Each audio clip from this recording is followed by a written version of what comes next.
Y como mi hermano precisamente acaba de mencionar en oración, si en algo esto nos ha sembrado en el corazón amor o más amor por la palabra de Dios, como vimos 5 veces en el Salmo 119, cómo amo tu ley, entonces la meta se ha cumplido. Hay mucho por seguir buscando en cuanto a el área de ayudas. Yo pensaba que íbamos a pasar más tiempo ahí, pero hemos visto en estas sesiones básicamente una buena versión de la Biblia que se usa, sugiero, en su asamblea. En la mayoría de los casos, Reina Valera 1960, una versión que tenga buena cantidad de referencias para que uno pueda seguir el hilo de estudio en otras partes de la Biblia. Y vamos a ver un ejemplo muy breve hoy otra vez de eso. No he mencionado también, pero cuando abra una Biblia en la librería o vea la Biblia de otra persona, obviamente el tamaño de letra que sea cómodo para leer. Y hay Biblias que tienen las sangrías, es cuando hay un pequeño espacio al principio de un párrafo. La mayoría de esos párrafos vienen directamente de cómo eruditos piensan que se divide el texto en el hebreo y en el griego. Y eso ayuda mucho fijarse dónde están estas sangrías para ver la división de párrafos, por ejemplo, cuando estamos en un estudio bíblico. Y vamos a ir a un ejemplo, Efesios capítulo 1, que hemos estado estudiando, nada más para explicarme. Efesios capítulo 1.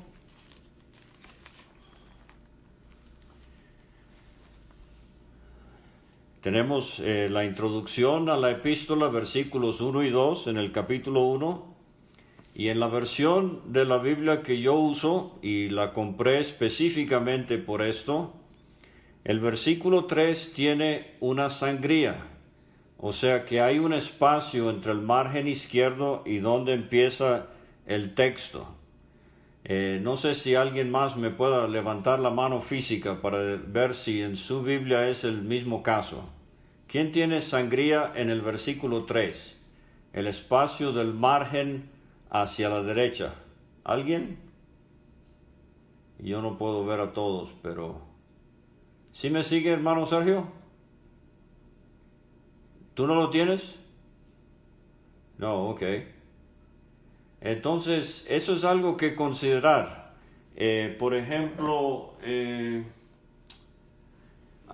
muchas Biblias no lo tienen, y entonces si no hay encabezados, y recuerden que los encabezados no son por inspiración divina, pero entonces yo tengo en la Biblia que uso del versículo 3 al versículo 10 un párrafo y otro párrafo del versículo 11 al versículo 14. De nuevo, no son inspirados. El texto original se escribía muchas veces todo en mayúscula, antiguamente sin signos de ortografía, en la mayoría de los casos, línea tras línea, párrafo tras párrafo, capítulo tras capítulo, todo pegado, decimos en español. Entonces, una versión de la Reina Valera que ya viene con las sangrías en el texto, con las divisiones de párrafo, le va a ayudar mucho. Entonces vimos también que la concordancia al final de la Biblia es muy breve, obviamente por cuestiones de espacio, costo, etc. Entonces necesita conseguirse una buena concordancia de la Biblia, ya sea impresa o electrónica, y vimos algo acerca de la concordancia exhaustiva Strong, James Strong, que tabuló todas las palabras de la Biblia le puso un número a cada palabra hebrea y un número a cada palabra griega, unas 15,000 palabras con una numeración para que si no se conocen los idiomas originales, uno puede trazar la palabra con ese número código. Y vimos también muy brevemente algunos comentarios. Entre las asambleas mencionamos William MacDonald. Hay una serie que salió de Gran Bretaña hace unos años, La Biblia Enseña.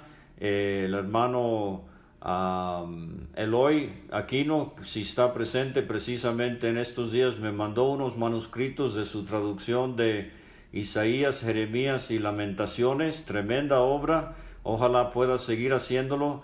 Se está viendo cómo publicar esto y hacerlo llegar al mundo hispano. Él mencionaba también los escritos de nuestro hermano Joel Portman. Donald Alves en Venezuela por años se dedicó a la traducción de escritos de las asambleas, tesorodigital.com, y hay muchos otros recursos. Estoy tratando de juntarlos y David Hijo les hará llegar un PDF con los enlaces para cada uno de estos sitios. Obviamente la gran desventaja para muchos de nosotros es el costo de este material.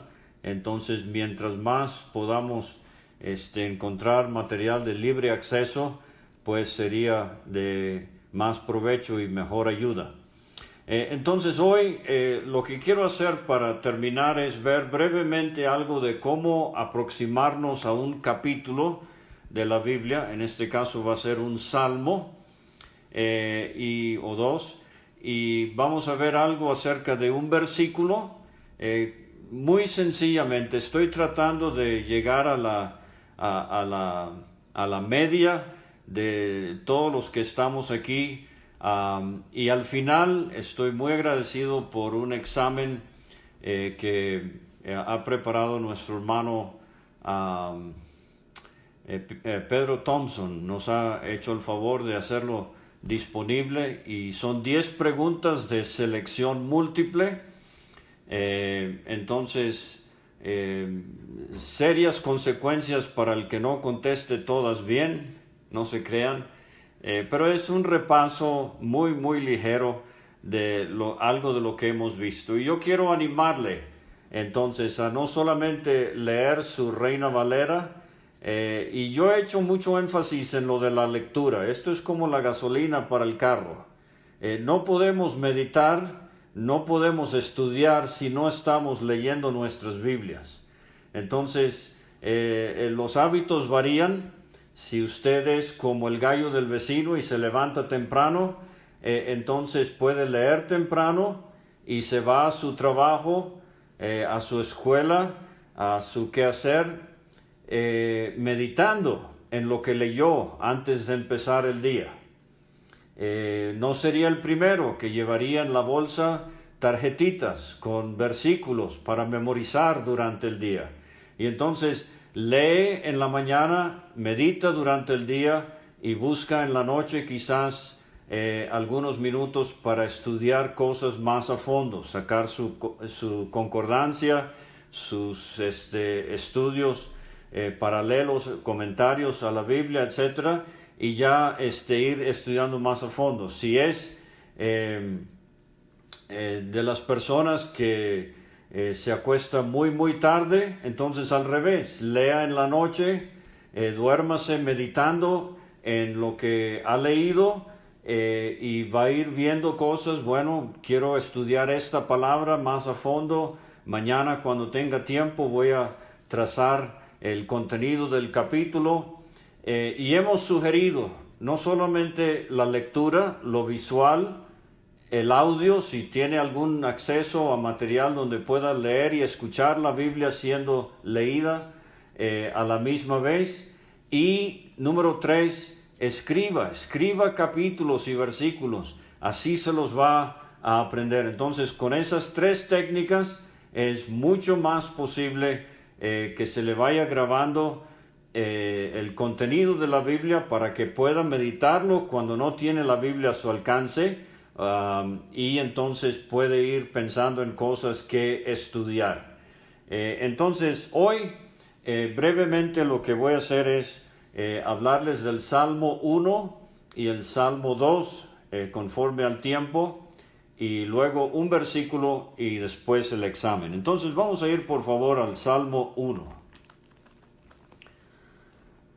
Y ustedes recuerdan que Pablo, predicando en Antioquía, él mencionó el Salmo 2, así por cita. Entonces parece ser que los salmos ya venían así divididos, a diferencia del resto de la Biblia, cuyos capítulos fue obra de hombres al final de la Edad Media, o durante la Edad Media y al final. Pero vamos a leer el Salmo 1 y de nuevo simplemente algunas sugerencias de cómo aproximarme a un capítulo.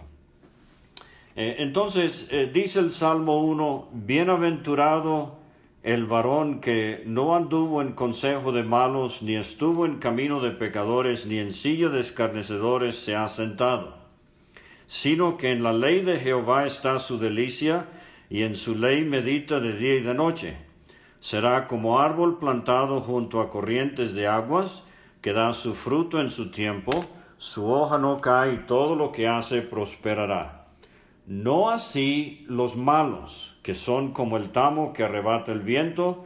Por tanto no se levantarán los malos en el juicio, ni los pecadores en la congregación de los justos, porque Jehová conoce el camino de los justos, mas la senda de los malos perecerá. Ahora, cuando leo un capítulo, lo primero que trato de buscar es palabras que contrastan secciones. Y en el Salmo 1 tenemos un ejemplo muy claro. No así los malos, en el versículo 4. Entonces, tomo el Salmo 1 y digo, bien, versículos 1 a 3, bienaventurado el varón, 1 a 3, y en el 4 tengo ese contraste, no así los malos. A veces va a ser una conjunción, a veces va a ser un énfasis, pero aquí tenemos un contraste muy claro. Del 1 al 3, bienaventurado el varón, no así los malos. Entonces, esa expresión, no así, me divide el Salmo en dos. Del 1 al 3, bienaventurado el varón, y del 4 al 6, los malos. Ahora, leo este Salmo varias veces y como he mencionado, estoy en el autobús o viajando, etcétera, haciendo alguna otra actividad donde pueda concentrarme en algo diferente a lo que estoy haciendo. No le robe tiempo a su patrón si su trabajo es de tipo que involucra su concentración total. Pero uno está cortando el pasto, la grama, y bienaventurado el varón. Entonces uno se pregunta, bienaventurado, bueno, lo busca en otras citas, en otras versiones, dichoso, feliz. Pero ahora, ¿dónde más en la Biblia aparece la palabra bienaventurado? Entonces saco mi concordancia. Y bueno, recuerdo haber estudiado Mateo 5. Sin la concordancia sé de las bienaventuranzas del Sermón del Monte. Pero, por ejemplo, donde la concordancia me ayuda a mí es, entonces, de particular interés, encuentro en la concordancia una serie de salmos que empiezan con la palabra bienaventurado.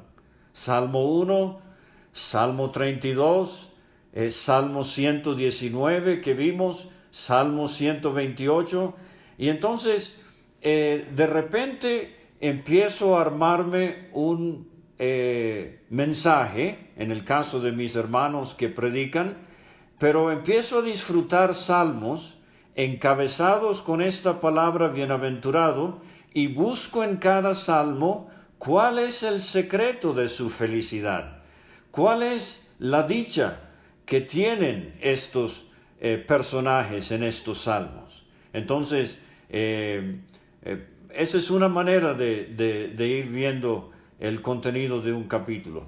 enlazándolo con otros. O por ejemplo, bienaventurado el varón. Entonces busco en mi concordancia Strong y esta palabra varón se traduce así porque es la dignidad del hombre, es su virtud. Y entonces con la concordancia Strong me voy a dar cuenta que hay por lo menos 4 palabras diferentes para la palabra hombre. Por ejemplo, Geber, del hebreo, me va a enfatizar que es un hombre fuerte, pero no aquí.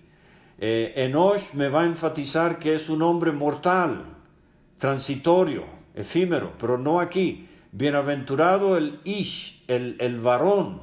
Recuerde, esto es lo que Adán dijo, su nombre será varona porque del varón fue tomado. Adán es la palabra hombre, pero en cuanto a su origen. Entonces, aquí estoy viendo en el Salmo 1, con la ayuda de la concordancia, bienaventurado el varón. Hay una dignidad que se le relaciona a este hombre. Bienaventurado el varón. Ahora, la segunda cosa y ya lo mencioné en cuanto al capítulo, pero la segunda cosa que uno tiene que fijarse en un capítulo son los tiempos, pasado, presente y futuro. Por ejemplo, fíjese el versículo 1.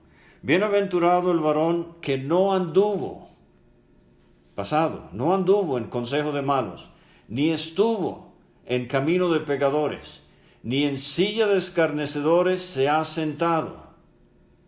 Entonces, el versículo 1 enfatiza a este varón, la dicha de este varón en relación a algo que ha sucedido en el pasado. No anduvo, no estuvo, no se ha sentado. Pero ahora fíjese el versículo 2, sino que en la ley de Jehová está su delicia, y en su ley medita. Entonces, en el versículo 2 tenemos el presente. Hay cosas que no ha hecho en el pasado, pero hay cosas que sí está haciendo en el presente. Y entonces fíjese el versículo 3, será como árbol plantado junto a corrientes de agua, que da su fruto en su tiempo, su hoja no cae, todo lo que hace prosperará. Entonces tenemos el futuro de este hombre.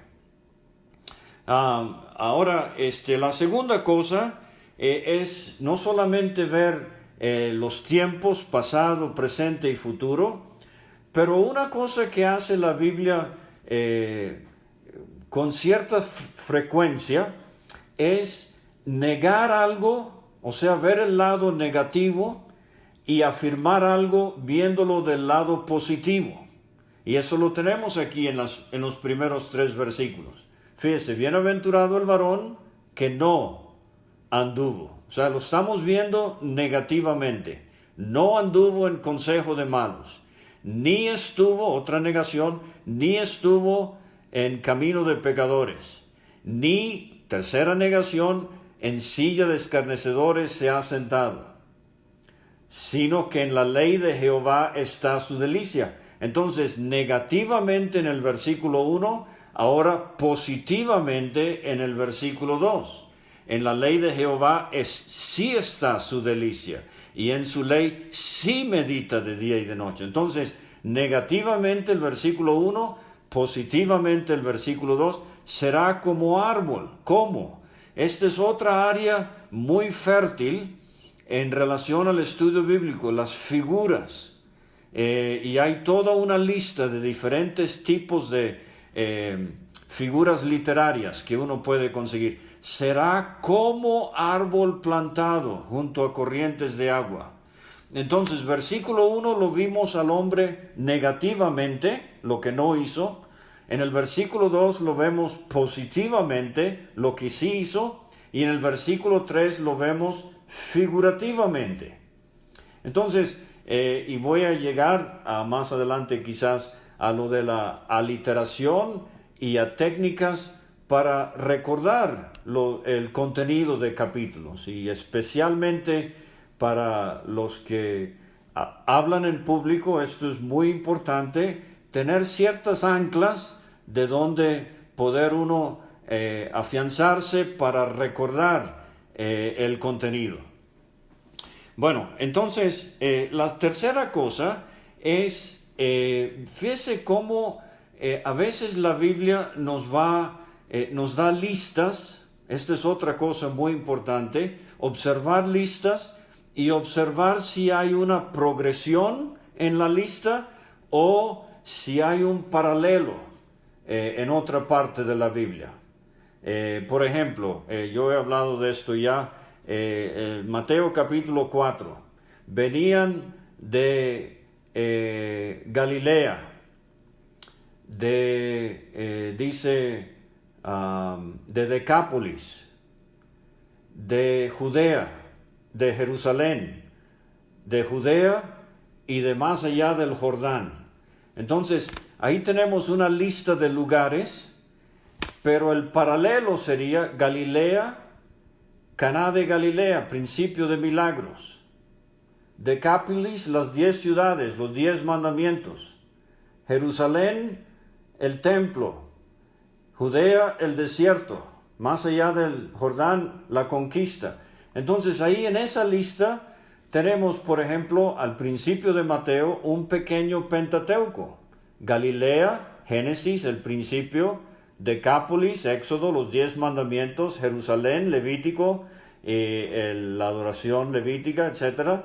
Judea, el desierto, el libro de Números. Y más allá del Jordán están acampados en los montes, en las llanuras de Moab, mirando hacia el otro lado del Jordán, el libro de Deuteronomio. Pero aquí tenemos, fíjese, bienaventurado el varón que no anduvo en consejo de malos. Pero ahora, la segunda expresión, no estuvo en camino de pecadores. Y la tercera sección, no se ha sentado en silla de escarnecedores. Entonces, aquí hay una progresión de andar, de estar y de sentarse. O sea que es lo que puede suceder con el deslizamiento espiritual en la vida de un creyente. Empieza a andar en consejo de pecadores. Y luego se detiene en camino de malos. Y finalmente está tan a gusto entre ellos que se sienta en la silla de escarnecedores. Entonces, hay una progresión.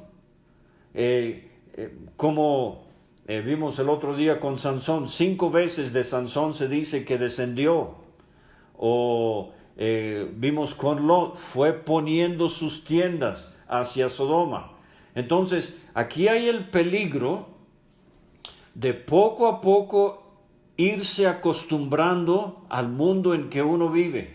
Pero el gran contraste es que este varón bienaventurado no anduvo, no estuvo y no se sentó.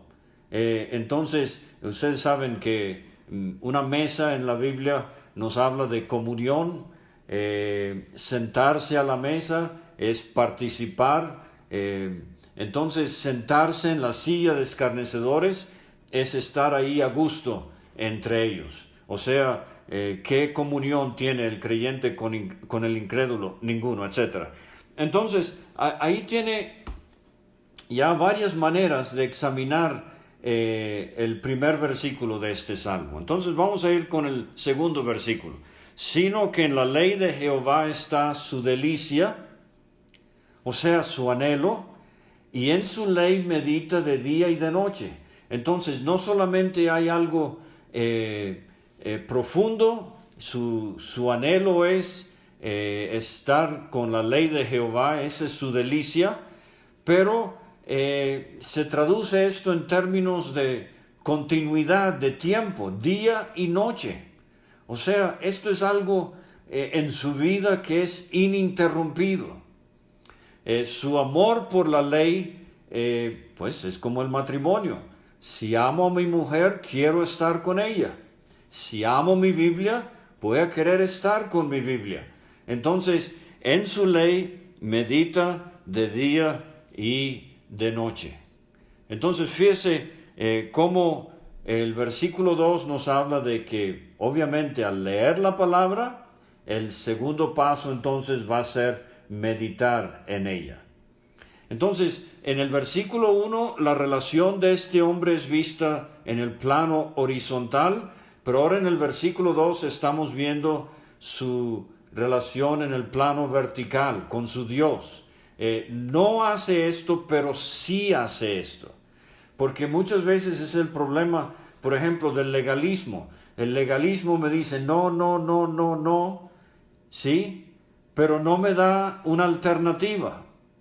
Y entonces ese vacío lo aprovecha la carne o el diablo o el mundo y nos desbarata. Entonces la vida equilibrada del creyente es versículo 1, no, no, no, no, pero entonces versículo 2, sí, sí, sí. O sea, ¿qué voy a usar en mi vida para contrarrestar aquello que es de peligro en mi experiencia espiritual? Tengo que apurarme, pero versículo 3, aquí vamos ahora con el futuro y vamos con la figura. Será como árbol plantado junto a corrientes de aguas. Ahora, 3 cosas. No dije al principio, debería haberlo dicho, me fijo con este salmo que no tiene escritor. Me fijo con el Salmo 2, que no hay autor o escritor. Llego al Salmo 3, por fin, lo que está en itálica, Salmo de David, cuando huía de delante de Absalón su hijo. Y el Salmo me da la referencia 2 Samuel 15, versículo 13 al 17, 22. Pero fíjese que el Salmo 1 no tengo escritor, autor humano, y no tengo título inspirado. Y fíjese que el Salmo 2 no tengo escritor o autor humano y no tengo título. ¿Sí? Pero leo los 2 salmos varias veces y me doy cuenta de esto, que el primer salmo empieza con la palabra bienaventurado y el segundo salmo, ¿cómo termina? Bienaventurado todos los que en él confían. Entonces, voy a empezar a pensar, ¿será posible que como introducción al libro, el Espíritu Santo guió a alguien a arreglar los salmos de tal manera que 1 y 2 fuesen al principio y posiblemente estén muy relacionados los dos? El primer salmo me habla de un hombre bienaventurado aquí sobre la tierra viviendo entre pecadores, y vamos a ver en un momento que el Salmo 2 me habla de un rey que va a venir. Entonces yo puedo irme preguntando, ¿será el Salmo 2 una hermosa descripción de Cristo en su primera venida? ¿Y será el Salmo 2 una hermosa profecía de Cristo en su segunda venida? Entonces estas son cosas que necesitamos preguntarnos. Pero dice el Salmo 1, versículo 3, será como árbol plantado junto a corrientes de aguas. Y ahí tengo una pequeña letra A. Y tengo la referencia de Jeremías capítulo 17 y el versículo 8. Un versículo muy parecido, pero siempre busque las referencias. Dice Jeremías 17:8, porque será como el árbol plantado junto a las aguas, que junto a la corriente echará sus raíces y no verá cuando viene el calor, sino que su hoja estará verde y en el año de sequía no se fatigará ni dejará de dar fruto.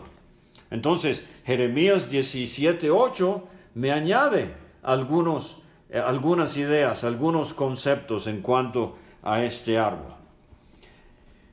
Plantado junto a corrientes de aguas.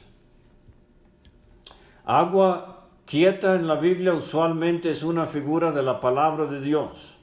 Agua en movimiento usualmente es una figura del Espíritu Santo de Dios. Entonces aquí está un hombre que en términos del Nuevo Testamento está lleno del Espíritu. Es un árbol plantado junto a corrientes de aguas, que da su fruto en su tiempo. O sea, es la figura de un creyente maduro, que cuando debería estar a cierto nivel, a ese nivel está, da su fruto a su tiempo. Y su hoja no cae, no cambia con las estaciones, y todo lo que hace prosperará.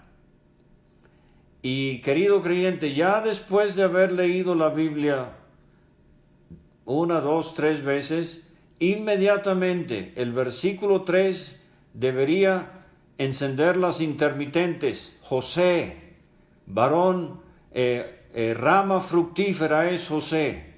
Entonces, y busquen la vida de José, allá en el Génesis, las veces que se habla de que él prosperó.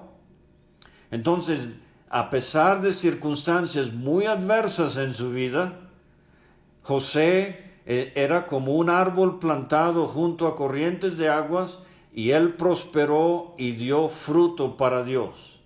Y de aquí nos vamos a Efesios capítulo 5, el fruto del Espíritu, y a Gálatas capítulo 6, la mayor descripción del fruto del Espíritu. Entonces, fíjese cómo, nada más haciéndonos algunas preguntas, leyendo y releyendo, podemos ir sacándole más y más material al Salmo. Entonces, brevemente, la segunda mitad dice, no así los malos. Entonces, en la primera mitad tenemos al varón bienaventurado, el justo, o si quiere el hombre piadoso, y ahora en la segunda mitad tenemos al malo, al perverso. Entonces ahí voy armando, si quiere una aliteración, el piadoso del 1 al 3 y el perverso del 4 al 6. Figurativamente, son como el tamo que arrebata el viento. El varón del 1 al 3, él es un árbol con raíces. Pero el malo, del versículo 4 al 6, él es un tamo que arrebata el viento. O sea, no hay estabilidad, no hay arraigo en su vida. Él va de aquí para allá, donde lo lleva el viento. Por tanto, no se levantarán, negativamente, no se levantarán los malos en el juicio, ni los pecadores en la congregación de los justos. O sea, así como no se iba a encontrar al varón bienaventurado en el consejo de los malos, o en el camino de pecadores, o en la silla de escarnecedores, ahora el contraste es, tampoco vamos a encontrar al malo en la congregación de los justos, o en el juicio. Y dice el versículo 6, porque Jehová conoce el camino de los justos, que es versículos 1 a 3, para concluir, la senda de los malos perecerá. Entonces, ahí tiene unos pensamientos de cómo acercarse al Salmo número 1. Ahora nada más quería repasarle por unos segundos, y si alguien lo quiere, con mucho gusto se lo mando. Hace algunos años lo dividí de esta manera. El Salmo 1, el piadoso y el perverso. Ese fue el título que le puse. Número 1, la dicha del piadoso prosperará. Versículos 1 a 3. Y la segunda sección, la desdicha de los perversos perecerá. Porque fíjese que el versículo 3 termina con prosperará y el versículo 6 termina con perecerá. Entonces, en cuanto al piadoso, su precaución pasada no estuvo visto negativamente, no se dio a la progresión de la acción maligna. 3 etapas: no consultó con ellos, no anduvo en consejo de malos, no caminó con ellos, no estuvo en camino de pecadores, no convivió con ellos, ni en silla de escarnecedores se ha sentado. O sea, no se dio a la progresión de la acción maligna, no se dio a la presión de la acción mayoritaria. Esa es otra cosa que debería haber mencionado. Fíjese cómo tres esferas: la perversidad de los malos, con S, plural; la práctica de los pecadores, con S, plural; la picardía de los escarnecedores, plural. Entonces, en el primer versículo estamos viendo a una minoría, el hombre justo, contra una mayoría. Pero fíjese cómo esto no lo afecta. Número 2, su preocupación presente está. No estuvo, versículo 1, está. Su delicia, la palabra inspirada. Su diligencia, la palabra ingerida. Está completamente atraído a la palabra, está constantemente ocupado en ella. Y la tercera sección, el versículo 3, su porción futura será árbol firme, fronterizo al caudal, árbol fructífero, fruto es puntual, árbol frondoso, follaje es anual, árbol floreciente, futuro es ideal, prosperará. Entonces, si alguien quiere la hoja completa, con mucho gusto se la mando, pero es una manera en que un salmo se puede estudiar, se analiza, entonces se pueden ponerle encabezados y así ver bien lo que el Espíritu Santo está tratando de enseñarnos. Ahora el tiempo se me ha ido, voy a dejar el Salmo 2 por ahora, pero quiero ir para terminar a Juan 3:16. Y he escogido esto adrede por la variedad de creyentes que tenemos conectados en esta serie, y nada más le voy a rápidamente mostrar qué podemos hacer con un versículo tan conocido. Lo conocemos de memoria. Bueno, porque de tal manera amó Dios al mundo que ha dado a su Hijo unigénito, para que todo aquel que en él cree no se pierda, mas tenga vida eterna. ¿Ha contado cuántas palabras en Juan 3:16 tienen una sola palabra? Una sola sílaba. Fíjese, porque, de, tal. Aquí viene una bien difícil, manera. Amó Dios al mundo que ha dado a su Hijo unigénito. Es la palabra más difícil en el versículo. Vamos a tener que estudiar esa palabra, vamos a tener que poder explicar bien unigénito. Entonces, pero en general, Juan 3:16 es un versículo muy sencillo.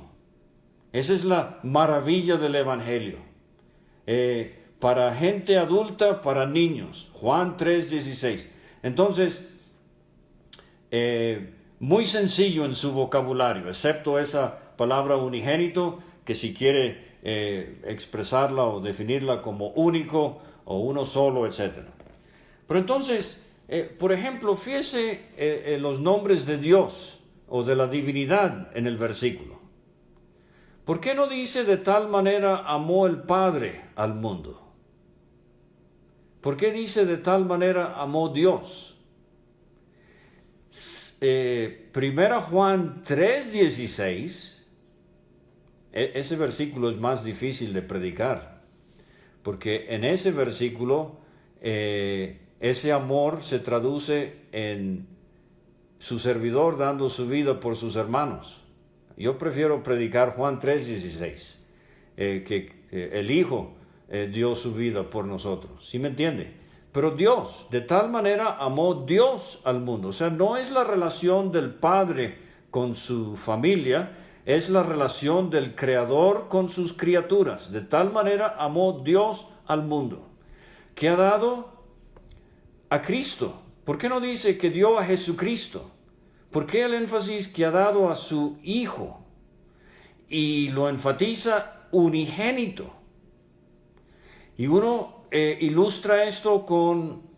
Siempre trate de ilustrar la Biblia con la Biblia misma. A veces hay otros ejemplos que sirven, pero primero dele importancia a las ilustraciones bíblicas. Génesis 22. toma a tu hijo, tu único, a Isaac, a quien amas. Tu hijo. Entonces, la relación es estas dos personas de la Trinidad, eternamente tan íntima su relación, tan estrecha, tanto amor. De tal manera amó Dios al mundo que ha dado a su Hijo unigénito. Su Hijo sin igual, no había otro como Él. Para que todo aquel que en Él cree. Ahora, yo sugiero de nuevo, el Espíritu Santo no es mencionado por nombre, pero a la luz del resto del Nuevo Testamento, yo aprendo que el Espíritu Santo es el que toca nuestros corazones, nos ilumina y nos convence de pecado y nos muestra la obra de Cristo. Entonces, trinitariamente, creo que puedo predicar Juan 3:16, hablando de lo que hizo el Padre, de lo que hizo el Hijo y de lo que es la obra del Espíritu Santo. Ahora, vamos a ver el versículo verticalmente. De tal manera amó Dios al mundo. O sea, tenemos el cielo en relación a la tierra. Los habitantes de la tierra, pero voy a llegar a eso en un momento. Para que todo aquel que en él cree no se pierda. Ahora tenemos el mundo infernal, lo celestial, lo terrenal, lo infernal. Vamos horizontalmente, de tal manera amó Dios al mundo. ¿Cuándo pasó eso? La eternidad pasada. Tremendo regaño me dio un hermano el otro día por usar la expresión eternidad pasada. Bueno, le dije, hermano, por favor, explíqueme qué significa el Salmo 90, desde la eternidad hasta la eternidad, desde el siglo hasta el siglo, tú eres Dios. En términos nuestros, es entre comillas, yo no puedo explicarme esas dimensiones, pero en términos nuestros lo que sucedió antes es la eternidad pasada y lo que va a suceder después será la eternidad futura. Pero ahí está en el versículo, el amor de Dios, ¿cuándo empezó? Esto no fue una medida de emergencia cuando Adán pecó, cuando nosotros nacimos. Esto es desde la eternidad pasada. ¿Y cómo termina el versículo? Para que todo aquel que en él cree no se pierda, mas tenga vida eterna. O sea que horizontalmente el versículo abarca las dos eternidades y el punto central es la obra de Cristo en la cruz del Calvario. Vamos a ver el versículo verbalmente, los 5 verbos del versículo. De tal manera amó, verbo número 1, Dios al mundo, que ha dado, verbo número 2, a su Hijo unigénito, para que todo aquel que en él cree, verbo número 3, no se pierda, verbo número 4, mas tenga vida eterna. Entonces, los 5 verbos encuentran el punto medio en el verbo creer. Amó y dio, creer, negativamente, otra vez, no se pierda, mas tenga positivamente vida eterna. Entonces, nada más con los verbos podemos dar una explicación del Evangelio en la predicación del Evangelio. Porque de tal manera, para que todo aquel que en él cree, porque y para qué. Divide el versículo en 2 secciones, 30 palabras, 15 tienen que ver con lo que Dios hizo, porque de tal manera amó Dios al mundo que ha dado a su Hijo unigénito. Esa es la primera mitad del versículo. ¿Para qué? Para que todo aquel que en él cree no se pierda, mas tenga vida eterna. Esa es la segunda mitad del versículo. Esa es la parte que me toca a mí. Creo, no me pierdo, tengo vida eterna. Entonces, es otra sugerencia, de nuevo, muy sencilla, de no solamente cómo ver un capítulo, en este caso fue el Salmo 1, pero un versículo tan conocido como el Salmo, como Juan capítulo 3 y el versículo 16.